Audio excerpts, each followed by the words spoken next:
పూర్వభాద్ర 4వ పాదం, ఉత్తరాభాద్ర, రేవతి నక్షత్రాలతో కూడుకున్నటువంటి ఈ మీనరాశి వారికి ఈ సంవత్సరం ఆదాయ వ్యయాలు 5-5, అదేవిధంగా రాజపూజ్యం 3, అవమానం 1. కాబట్టి ఈ రెండింటి విషయం లోపల వీళ్లకు కొంత అనుకూలత ఏర్పడుతుంది. గురుగ్రహం ప్రస్తుతం తృతీయ సంచారం ఉండటం వల్ల మే 14 వరకు జరిగేటువంటి సమయం లోపల పెద్దల సహకారం బాగా దొరికే అవకాశం ఉంటుంది. ప్రకృతి సహకారం దొరుకుతూ ఉంటుంది.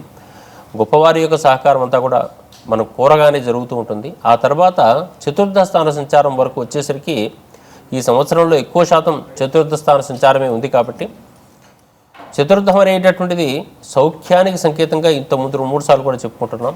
ఈ సౌఖ్యాలు శుభగ్రహంతో ఏర్పడుతున్నాయి కాబట్టి కొంచెం ప్రయత్నపూర్వకంగా కొత్త కొత్త వస్తువులు తయారు చేసుకునే అవకాశం ఉంటుంది. శుభగ్రహంతో కూడుకున్నటువంటిది కాబట్టి అవి ఎట్నోట్లు దొరికే అవకాశం కూడా ఉంటుంది. తమకు అనుకోకుండానే ఎవరో ఒకరు కారు తీసుకొచ్చి ముందర పెట్టచ్చు, అనుకోకుండానే ఇల్లు దొరకచ్చు. ఏ రకమైన సౌఖ్యమైన సౌఖ్యం, గృహ సౌఖ్యం, వాహన సౌఖ్యం, ఆహార సౌఖ్యం, అన్ని రకాల సౌఖ్యాదులకు దేహ మనఃపరమైనటువంటి సౌఖ్యాలకు ఇక్కడ అవకాశం ఉంటుంది. కాబట్టి మీనరాశి వారికి కొంచెం శ్రమ ఏర్పడుతుంటుంది, కానీ ఆ శ్రమ పరంగా ఈ సంవత్సరం ఇటువంటివన్నీ సాధించుకునే అవకాశం ఉంటుంది. ఇల్లు కట్టుకోని వాళ్ళు ఇల్లు కట్టుకోవచ్చు. ఈ సంవత్సరం అంతా కూడా సద్వినియోగం అంటాం దీన్ని.